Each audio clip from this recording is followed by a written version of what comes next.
The day we buried my wife, Margaret, the sky felt impossibly heavy. It was one of those pale gray mornings where the air sits still and every sound feels muted. I stood there, staring at the polished casket as it disappeared into the earth, my hands clenched so tightly in front of me that my knuckles turned white. Daniel, my son, was on the other side of the grave, holding Grace's shoulders while Laura dabbed at her eyes with a handkerchief. They looked like the picture of grief. But my mind was somewhere else entirely. I wasn't just mourning. I was guarding a secret.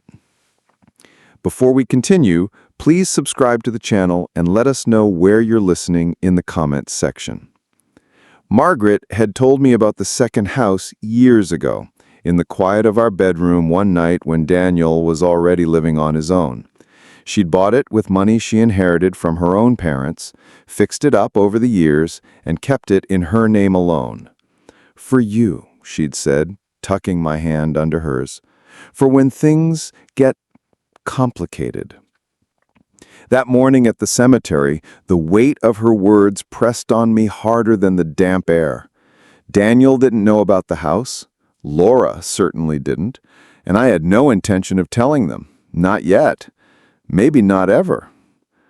After the service, we all drove back to my place for the after-funeral gathering. People brought casseroles and pound cakes, filling the kitchen with the smell of food I had no appetite for. Every time Daniel leaned in to hug me, I felt his eyes searching my face, like he was already looking for answers to questions he hadn't asked. What was I supposed to do? Announce to my grieving son that his mother left me a property he knew nothing about? Watch his expression shift from sorrow to calculation in a single breath? No, I wasn't ready for that. The truth is, our relationship had never been simple. Daniel grew up believing he was entitled to every decision his parents made, even after he'd built a life of his own. He wasn't a bad person, but he had a way of taking charge that often left me feeling cornered. And Laura, well, Laura had opinions about everything, especially money. I kept mostly to myself that day, thanking people for coming, smiling when I needed to. Every so often, I'd catch Laura whispering into Daniel's ear. Her gaze would flicker toward me and then back to him. I tried to ignore it, but a pit of unease started to form in my stomach. That night, after everyone had gone, I stood alone in the living room, staring at Margaret's favorite armchair. The cushion was still dented from the last time she sat there. The smell of her lavender perfume lingered faintly in the air. I thought about the deed, locked away in my desk drawer. The one with her name on it, and mine. No mention of Daniel, no mention of anyone else, just ours. I walked over to the drawer, opened it, and ran my hand over the crisp envelope. I could almost hear her voice again, calm, deliberate. "Keep it safe, Arthur. You'll know when the time is right." I didn't know if that time would ever come, but one thing was certain. The second house was my only shield, and I wasn't about to lower it. If you've ever gone through something like this, drop a comment. I'm listening. Okay, deep breath. Let me tell you everything. The will reading happened 3 days after the funeral, in Martin's office downtown. Martin had been our family lawyer for over 20 years. He was the type who wore the same gray suits year-round and spoke like every word had been carefully weighed before leaving his mouth. Daniel and Laura sat side by side across from me, Laura's hand resting tightly on his knee. Grace was at school. I had insisted she didn't need to be there for the paperwork. Martin began with the formalities, cause of death, proof of identity, the usual language that sounded sterile and heartless, given that we were sitting there still raw from burying Margaret. Then he got to the part that Daniel clearly cared about most, the inheritance. Margaret had left the family home to me, to be used, sold, or passed down at my sole discretion. There was a savings account with a modest sum to be split evenly between me and Daniel. And there were a few small sentimental items listed, jewelry, family heirlooms, that were earmarked for Grace. Daniel was already nodding along like this was all perfectly expected. But then Martin flipped a page and paused. I noticed it, a small shift in his tone, a tightening in his jaw. "There is an additional clause," he said, glancing at me briefly. "Margaret bequeathed a separate property to Arthur, to be maintained or disposed of at his sole discretion. It is not to be considered part of the estate to be divided." He didn't mention the address. He didn't describe it. Just one clean, vague sentence that gave me all the cover I needed. Daniel frowned. "What property?" I kept my expression still, but inside my pulse picked up. "It's something your mother arranged privately," I said, my voice as even as I could manage. "Not relevant to you." Laura shifted in her seat, and for a moment I caught the way her eyes narrowed. "But if it's part of her assets," she started. Martin cut her off gently. "Mrs. Sullivan was explicit about this. The property is Arthur's alone." The rest of the reading went by in a blur. Daniel's foot was tapping under the table. Laura's lips were pursed so tightly they almost disappeared. When we walked out into the cold parking lot, Daniel didn't speak. He just gave me a curt nod and went straight to their car. I stood there for a moment, watching their taillights disappear, the pit in my stomach growing heavier. That night I opened a bottle of red wine, the kind Margaret and I used to save for anniversaries, and sat alone at the kitchen table. The rain outside was steady, tapping against the windows, like a reminder that the storm was only just beginning.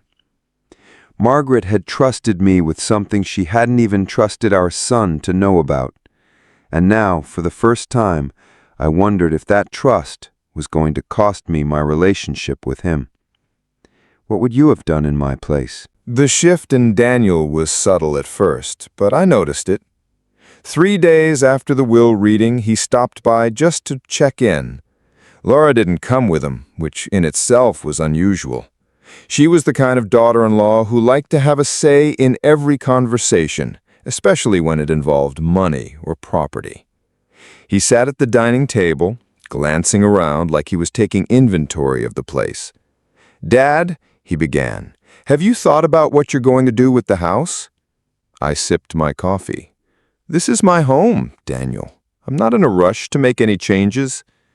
He leaned back, crossing his arms. "You don't need all this space, though. You could sell it, get something smaller, something easier to take care of. The market's good right now." The way he said it, "sell it," felt more like a directive than a suggestion. "I'm fine where I am," I replied, keeping my voice steady. He forced a smile, but his eyes betrayed him. There was an edge there, a calculation. "You know," he added, "the money from a sale could help you, could help all of us." There it was, all of us. When he left, I stood by the front window, watching him walk to his car. He pulled out his phone before he even reached the driveway. I didn't need to guess who he was calling. Over the next week, the pressure became more direct. Laura called me twice, each time pretending it was about Grace's school or a family dinner, but the conversation inevitably turned to downsizing and being practical. One Sunday afternoon, they both showed up unannounced, Laura with a folder in her hand. She spread it out on the coffee table, real estate listings, neatly printed, some circled in red. "These are all great options," she said, her tone sugary but clipped. "Cozy condos, low maintenance, perfect for you." I looked at the papers, but didn't touch them. "I'm not selling this house."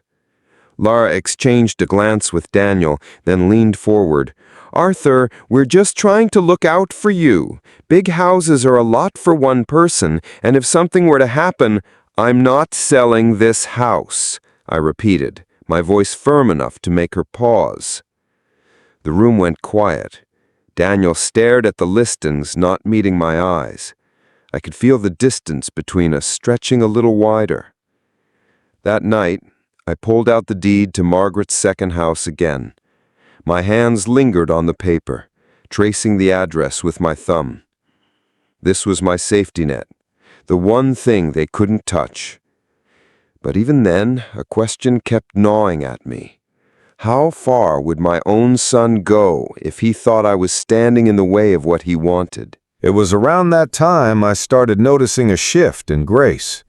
She'd always been my little shadow whenever they visited, curling up on the couch next to me, asking me about the old days, or begging me to make her my famous Sunday pancakes. But now, she barely made eye contact. One Saturday morning, they came by for brunch. I was in the kitchen flipping pancakes when Grace wandered in. She gave me a small smile, but it was faint, distracted. She grabbed a juice from the fridge without a word and went back to the living room. When I followed her in with a plate of food, she was sitting beside Laura, eyes glued to a tablet. I caught just enough of the screen to see what looked like a real estate slideshow. Laura tapped the screen and whispered something to her, and Grace nodded. I set the plate down in front of her, but she didn't even look up. "Thanks," she mumbled. It stung more than I wanted to admit. Later that afternoon, while Daniel and Laura were helping me reorganize the garage, I overheard a hushed conversation outside. Grace was in the yard with Laura, who was telling her, "It's just better for everyone if Grandpa moves. He'll be happier and we'll be able to visit more." I stepped back into the shadows of the garage, my pulse spiking. What bothered me most wasn't the manipulation, it was that they were dragging Grace into it, turning my granddaughter into a pawn. That evening, after they'd gone, I sat in Margaret's armchair and let the silence settle around me. My eyes wandered to the mantel where Grace's kindergarten photo still stood. I remembered the day it was taken. She'd been missing one front tooth, grinning like she'd just discovered joy for the first time. Now it felt like something was being chipped away from her, piece by piece. I started wondering if they were willing to use Grace to soften me up, what was next? Would they start planning ideas about how I couldn't manage things alone? Would they push me toward a retirement home just to get the house sooner? The thought made me sick. That night, I locked the drawer with the second house deed and moved the key to a place even I would have trouble finding on a bad day, just in case. Because I was starting to realize that my fight to keep that house secret wasn't just about property anymore. It was about holding on to the last thing in my life they couldn't control. It was a Thursday morning when Brenda, the realtor, showed up at my door. I hadn't called her, I hadn't even hinted that I was ready to list the house. But there she was, clipboard in hand, business smile plastered on her face. "Arthur? Hi, your son told me you'd be expecting me," she said cheerfully, stepping forward like she was already halfway inside. I blocked the doorway. "Expecting you? I think you've got the wrong idea." She tilted her head, her smile faltering just slightly. "Daniel said you were ready to discuss putting the house on the market. He gave me the address and, well, I've already done a preliminary valuation." She held up her clipboard like it was proof she belonged there. My jaw tightened. I didn't ask for a valuation, and I'm not selling this house. Her eyes darted past me, scanning the entryway. "Of course, I understand it's emotional, but the market is fantastic right now. You could get top dollar, and it would give you the freedom to—" I cut her off. "Brenda, was it? Let me make this crystal clear. I'm not selling this house, and I didn't ask for you to come here."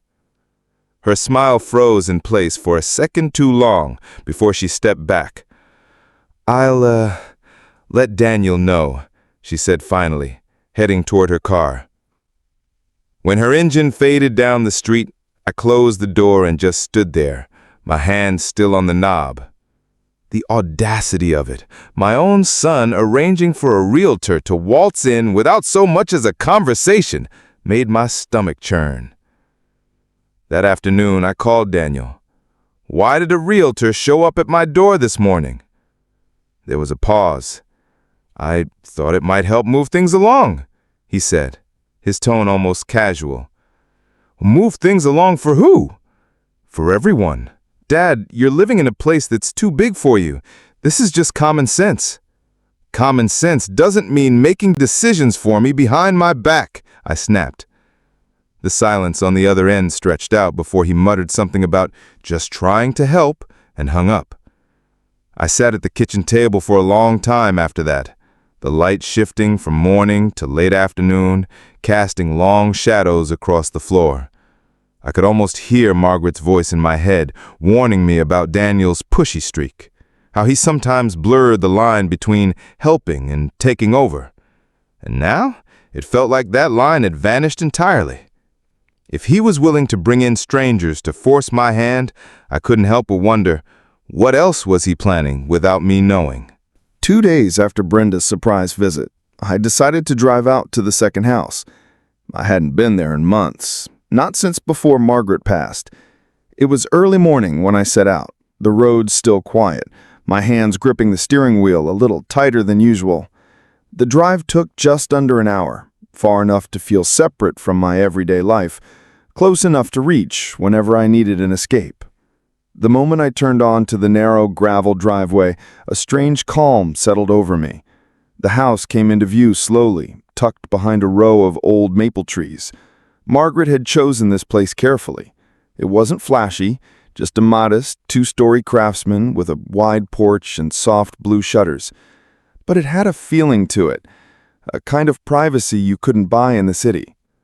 I parked out front and got out, breathing in the crisp air. The scent of damp earth and leaves reminded me of the first time she brought me here. It had been on a rainy Saturday. She'd driven without telling me where we were going, her eyes sparkling with a secret. When we pulled up, I thought maybe she'd found a weekend getaway for us. She walked me through each room, the light-filled kitchen, the sunroom with its creaky wicker chairs, the upstairs bedroom that overlooked the trees, and finally handed me a set of keys. "This is ours," she'd said softly.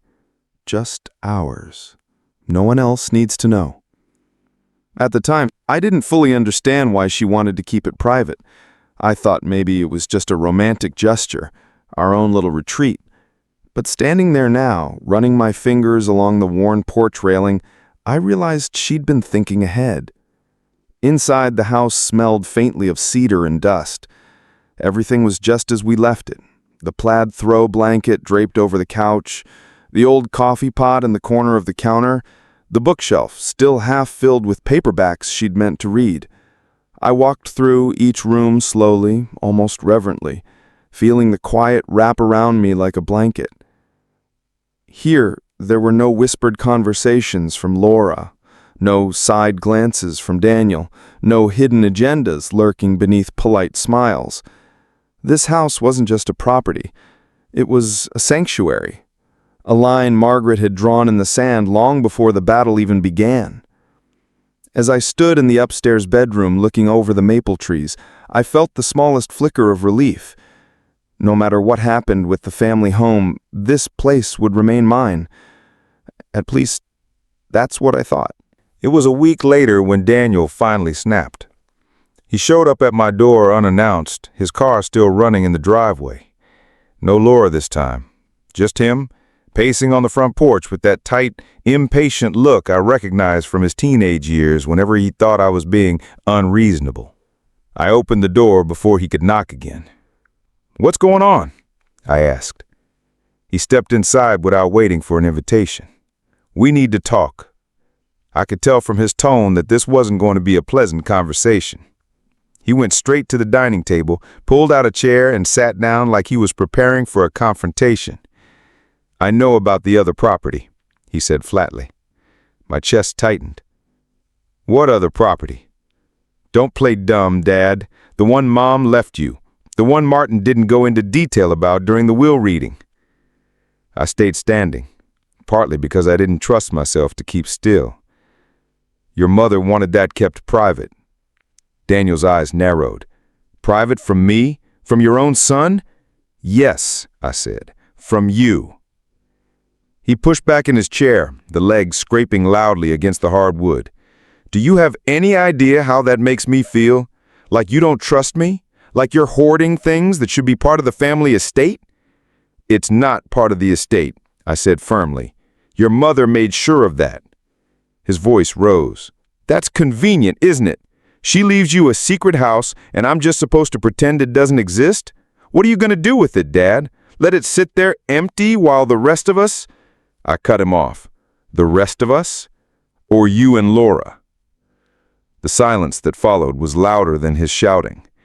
He looked away, his jaw tightening, and I knew I'd hit the mark. "You're twisting this," he muttered. "I'm thinking about the bigger picture."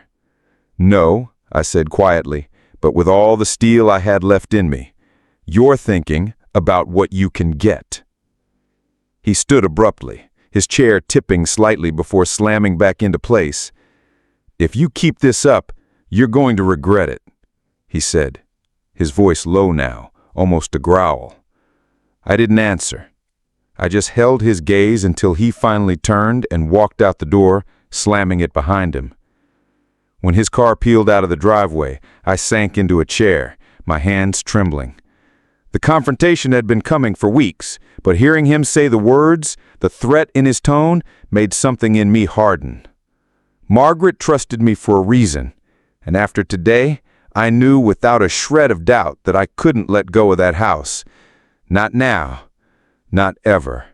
After Daniel's outburst, the air between us turned cold. Not just frosty, but brittle, like one wrong move could shatter whatever was left of our relationship. Days passed without a single call or text from him. No Sunday drop-ins, no casual check-ins. I didn't hear from Laura either, though I suspected that was more about strategy than avoidance. At first, the silence was unsettling. I'd find myself glancing at my phone, half expecting Daniel's name to pop up. But as the week dragged on, I started to feel something I hadn't in a long time. Space. Still, I knew it wouldn't last. Sure enough, the following Saturday morning, a letter arrived. It wasn't from Daniel or Laura, but from a law firm I didn't recognize. My stomach tightened as I opened it. The letter was phrased politely, almost clinically, but the message was clear. Daniel had sought advice regarding his rights to his mother's assets. It wasn't a legal demand, not yet, but it was a warning shot. I sat at the kitchen table, the paper trembling slightly in my hands. My coffee had gone cold. Outside, the neighborhood was waking up. Kids on bikes, dogs barking, while I sat there wondering how my own son could justify dragging a lawyer into this. That afternoon, I drove to the second house. I didn't call anyone, didn't tell a soul. The moment I stepped inside, I locked the door behind me and walked straight to the upstairs bedroom. Sitting on the bed, I took a long, slow breath. If Daniel wanted to turn this into a war, I'd have to plant my feet. This wasn't about greed, not for me. It was about honoring the trust Margaret had placed in me, about keeping something untouched by the grasping hands that had started to circle since the day she died. That night, back at the main house, I made my decision. I was done being defensive. From now on, I would stand my ground openly, without apology. The next time Daniel showed up, and I knew he would, I'd be ready. It was 2 weeks later when I found the letter. I'd been cleaning out Margaret's old cedar chest, the one that still smelled faintly of her lavender sachets, when I spotted a white envelope tucked beneath a folded quilt. My name was written across the front in her careful handwriting. For a moment, I just stared at it. My hands went still, my breath caught. It felt like she was reaching out to me from somewhere beyond the grave. I sat down on the edge of the bed and broke the seal. Inside was a single sheet of paper, lined from top to bottom with her words. "Arthur, if you're reading this, I'm not there to explain things in person. I need you to understand why I kept the second house a secret, and why I left it only to you." She went on to describe things I hadn't known, about Daniel's behavior in his 20s, impulsive decisions, debts he never told me about, the way Laura had encouraged risky investments to chase fast money. Margaret had seen patterns that I'd either missed or ignored. "I don't want you to be pressured into giving away everything we've built," she wrote. "The second house is your safe place, Arthur. If Daniel ever finds out, he'll tell himself it's for the family, but it won't be. Please keep it. Use it if you need to, and don't let anyone guilt you into thinking you're selfish for protecting what's yours." By the time I reached the end, my hands were trembling. The letter didn't just confirm what I'd been feeling, it put every suspicion into stark clarity. I folded it carefully, slid it back into the envelope, and locked it in my desk drawer alongside the deed. Those two items, the proof of ownership and her words, were now the most valuable things I owned, and they weren't going anywhere. The knock on my door came early on a Sunday morning. I was already awake, sipping coffee at the kitchen table when I saw Daniel's car pull into the driveway. This time, Laura was with him. They didn't look like they were here for a casual visit. I opened the door and stepped aside, letting them in without a word. Daniel moved first, Laura trailing behind him with her arms crossed tight over her chest. "Dad," Daniel began, "we need to settle this." "Settle what?" I asked, even though we both knew the answer. "The other property," he said. "Look, we can work something out. You don't have to sell it, but at least put it in all our names. That way it's fair." Fair. That word again. It rang hollow. I took a slow breath. Your mother left that house to me alone. It was her wish. It's not up for negotiation. Laura leaned forward. "Arthur, you're thinking emotionally, not logically. This isn't just about you." "No, Laura, this isn't about you or Daniel. This is about me and the promise I made to my wife." Daniel's jaw tightened. "So that's it? You're just going to keep it for yourself? You don't care how that looks?" I met his eyes. "If protecting what your mother entrusted to me makes me look selfish, so be it." The silence that followed was heavy, broken only by the faint ticking of the wall clock. Finally, Daniel shook his head and stood. "You're making a mistake," he said, his voice low. They left without another word. I watched their car disappear down the street, my chest heavy, but my resolve unshaken. That evening, I drove to the second house. I unlocked the door, stepped inside, and let the quiet wrap around me. Margaret's letter was still safe in my desk at home, but her presence was here too. In the creak of the floorboards, the smell of cedar, the way the light poured through the kitchen window. For the first time since the funeral, I felt at peace. Not because the conflict was over, it probably never would be, but because I knew I had made the right choice. I kept my promise. The weeks that followed were quieter, but not in a comforting way. Daniel didn't call. Laura didn't send her usual reminder texts about family dinners. Even Grace's absence felt deliberate, as though she'd been told that spending time with me would only make things more complicated. I'd be lying if I said it didn't hurt. I'd spent decades believing that family was unshakable, that blood was enough to keep us tethered no matter what storms came. But Margaret's letter had forced me to see the truth. Love doesn't excuse entitlement, and loyalty isn't guaranteed just because you share a last name. Sometimes I wonder if Daniel will ever understand why I made the choice I did. Maybe one day, when he's older and sees the way people's priorities shift when money is involved, he'll think back and realize I wasn't trying to punish him. I was protecting something that was never meant to be divided. Something built on trust between two people who had weathered a lifetime together. I still go to the second house every now and then. I'll sit in the sunroom with a book or just listen to the wind moving through the trees. There's a peace there that I can't seem to find anywhere else. Do I wish things had turned out differently? Of course, I wish Daniel had been able to see the gift for what it was, a way for me to hold on to a piece of Margaret without it becoming another family battleground. But wishing doesn't change reality. What I have now is simple: a promise kept, a safe place that's mine, and the quiet knowledge that I didn't let her down. And maybe, for now, that has to be enough.